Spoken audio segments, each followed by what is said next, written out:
at the White House late at night about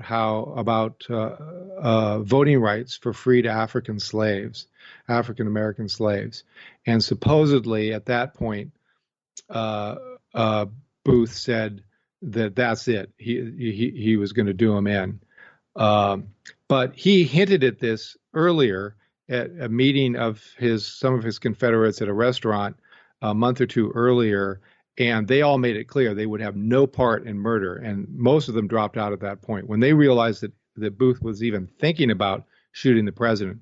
Most of these people had futures and lives, and they didn't want anything to do with assassination. And they just simply said, "We're out. If you plan on shooting him, we're out." And that's when he was left with only a few. And he had given hints earlier that that was at least on the back of his mind, that if he couldn't pull off the assassination, I mean, if he couldn't pull off the kidnapping, he could always just shoot Lincoln, because he got close enough to Lincoln on a couple of occasions that he knew he could do it. So that is always a big issue. When did he decide? He might have decided, actually made up his mind only a couple of days, where he was going to do it. But I think he had it in the back of his mind for at least a few months before that. So it sounds like the hangers-on at the end were Pancho Villas to his Don Quixote. Yes, very much. One other thing, too, were there any details of his story that really stuck out to you of Booth's bumbling incompetence to be able to do something like this, where he's suggesting something that shows he is way out of his depth here? Well, he was obsessed with the idea of kidnapping Lincoln in Ford's Theater. He had this idea.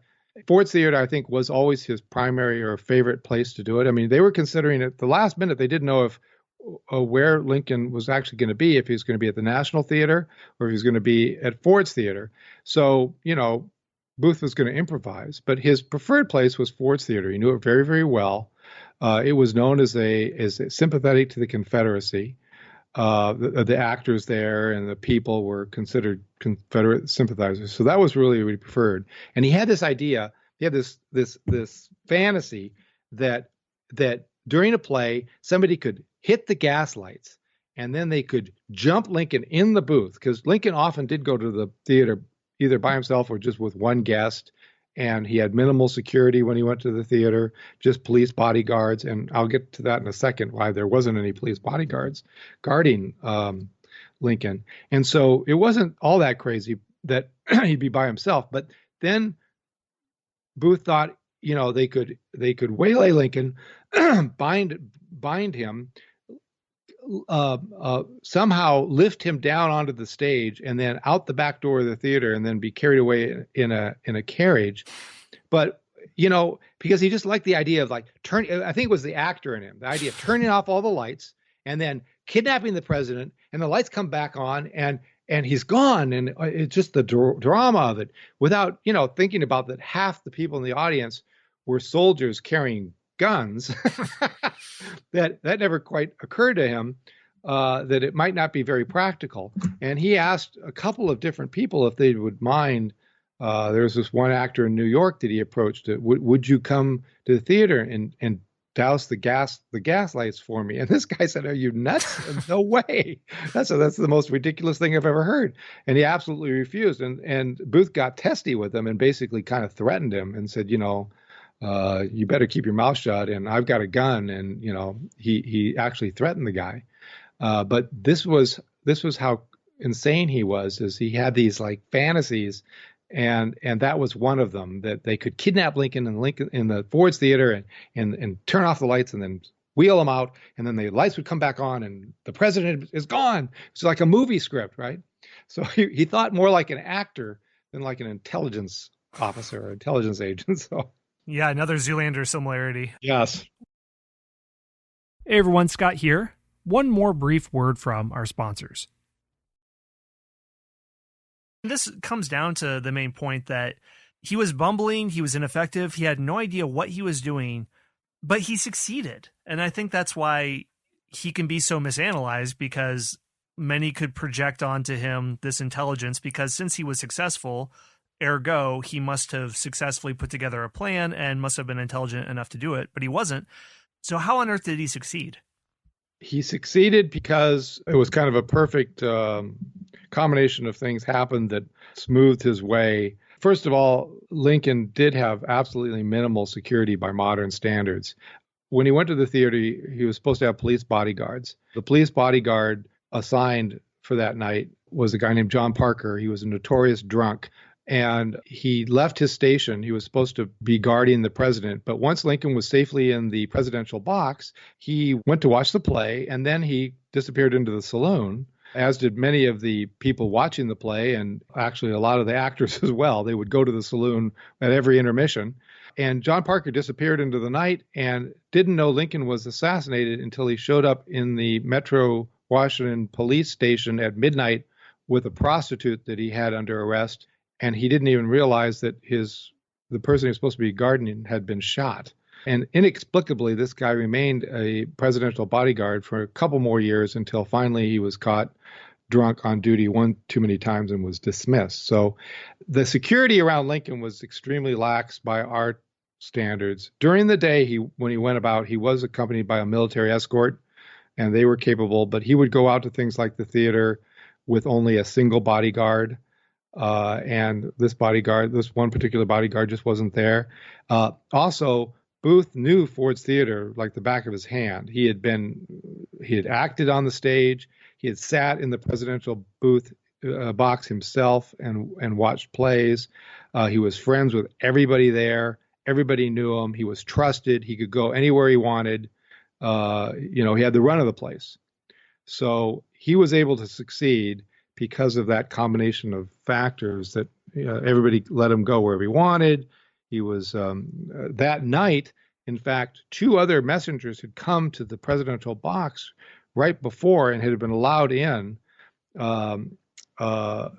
Lincoln had a kind of a valet or an assistant who was guarding the door, sitting outside the door. He wasn't a bodyguard. He was just kind of his helper. And he was standing outside. And he let two other people come, including one reporter who had a message for the president. They let him in. They came out.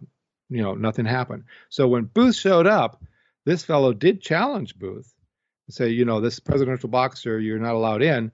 Booth produces a card, perhaps the card of his alleged fiance's father, who was a senator, Senator Hale, and said, I have news for the president. And because he had this pretext, the guy, having let two other people in just 15 minutes before, said, fine, you can go in and see him. So that combination of kind of factors made it possible for this fellow who actually didn't know what he was doing, really, to successfully assassinate the president of the United States. But then, yeah, I mean, it's a perfect storm. But after that, there's the largest manhunt in U.S. history at that point. But he's able to evade capture for 2 weeks, and he can't even walk well at that point. So after blundering into success this time, he does pretty well on the run when he can't run. How does he do it? That's right. He absolutely did. And again, he had the luck of the devil for a while. He happened upon a serious Confederate agent who actually knew what he was doing. And this fellow, out of just loyalty to the cause, he refused to take any money aside from the boat, the amount of money. I think it was $20 or $18. The only money he would accept from Booth at the end of all this was the amount for the boat that Booth was going to take off in. He refused any financial gain. He did it entirely out of loyalty to the South, to hide Booth. And he basically said, look, you have no way of getting out of here. It's the largest manhunt in history. There's no way you can flee and get away. And he recommended that Booth simply hide in plain sight and literally lie down in a wet pine thicket. And when the soldiers were going house to house in every farmhouse and looking for Booth and his co-conspirator, he said, no, just lie in this thicket and I'll bring you food every day. And then eventually they'll move on. And that's exactly what happened.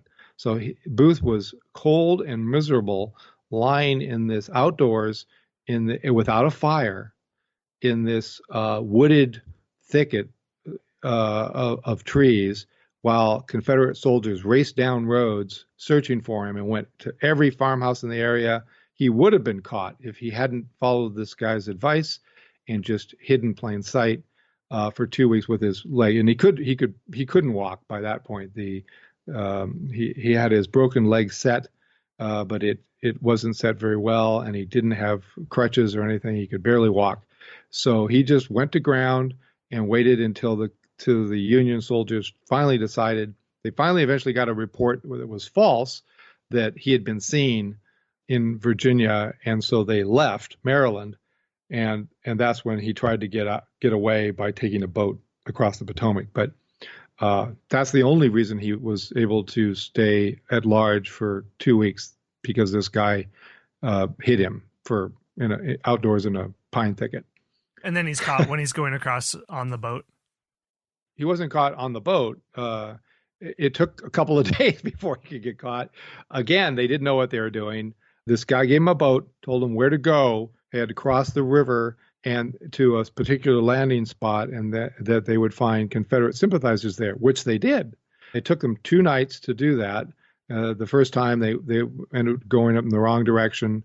It was hard for them to figure out. The Potomac is a mighty river, and crossing the Potomac at that where they were was not a small undertaking, especially when there were Union gunboats patrolling, looking for them.